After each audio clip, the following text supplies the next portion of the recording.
গোটা বাংলাদেশের মানুষের কাছে হাদি ভাইয়ের জন্য দোয়া কামনা করতেছি, যেন তারা সবাই দোয়া করে হাদি ভাই যেন সুস্থ হয়ে আমাদের মাঝে ফিরে আসেন এবং তার নির্বাচনী কার্যক্রম পরিচালনা করতে পারে। আরেকটা আপনাদের মাধ্যমে জানতে পারি, একটু আগে আমাকে জানানো হচ্ছে হাদি ভাইকে বি নেগেটিভ রক্ত লাগবে।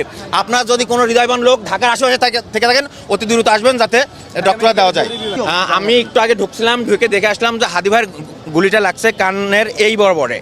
তা এই গুলিটা লাগছে অত্যন্ত ক্রিটিক্যাল অবস্থায়, তা এবং মেডিকেলের বিচক্ষণ যে ডাক্তাররা আছেন তারা তাকে দেখতেছেন এবং খুব সুন্দরভাবে ওখানে ট্রিটমেন্ট করা হচ্ছে। আমাদেরও অনেকের ঢুকতে দেয় না, আবার অনেকে ঢুকতে, আমরা যার পারছি আবার অনেকে ঢুকতে দেয় নাই। তা আমরা আপনাদের কাছে দোয়াই চাই খুব ক্রিটিক্যাল অবস্থায়, যেহেতু এটা একেবারে মাথার কাছে সেন্সিটিভ জায়গা, আল্লাহ যেন তাকে সুস্থ করেন, ভালো করেন।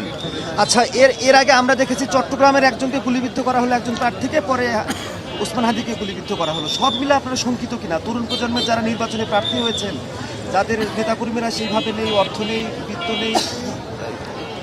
দেখেন, আপনি জানেন যে ওসমান হাদি ভাই আমরা যারা নতুন প্রজন্মের, আমাদের কাছে কেউ টাকা নেই এবং কালো টাকার তো প্রশ্নই আসে না, এমনি টাকাও নেই। আমি মনে করি এই গুলি করাটা তাকে আহত করার উদ্দেশ্য না, তাকে হত্যা করার উদ্দেশ্য। এবং কে বা কারা করতেছে এটা প্রশাসন ভালোভাবেই জানে, এবং আমি মনে করি যে প্রশাসন এটা যদি উদ্যোগ নেয় তাহলে আজকের ভিতরেই আপনার যারা গুলি করেছে তাদেরকে বের করা সম্ভব বলে আমি মনে করি। আজকে আসলে হাদি ভাইয়ের সাথে আমি যে পরশুদিনকে যে কথা হয়েছে, পরশুদিন কথা বলা হচ্ছে যে বলছে যে ভাই আমরা তো টিম বেজ আমরা কাজ করি, দেখেন আমাদের তো অর্থবিত্ত নেই, তাহলে কাজ করে টিম বেজ কাজ করে।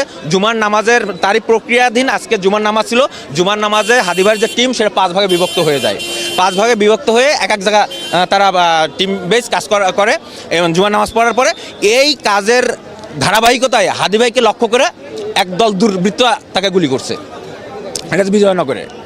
কিন্তু গুলিটা করছে একেবারে সেন্সিটিভ জায়গা, তাকে হত্যার চূড়ান্ত পরিকল্পনায় গুলি করা হয়েছে। আপনারা জানেন যে তাকে হয়তোবা নিশানটা করেছিল মাথায়, কিন্তু তার এখানে গুলিটা লেগেছে। তা আমরা চাই যে হাদি ভাই সুস্থ হয়ে আমাদের মাঝে ফিরে আসুক।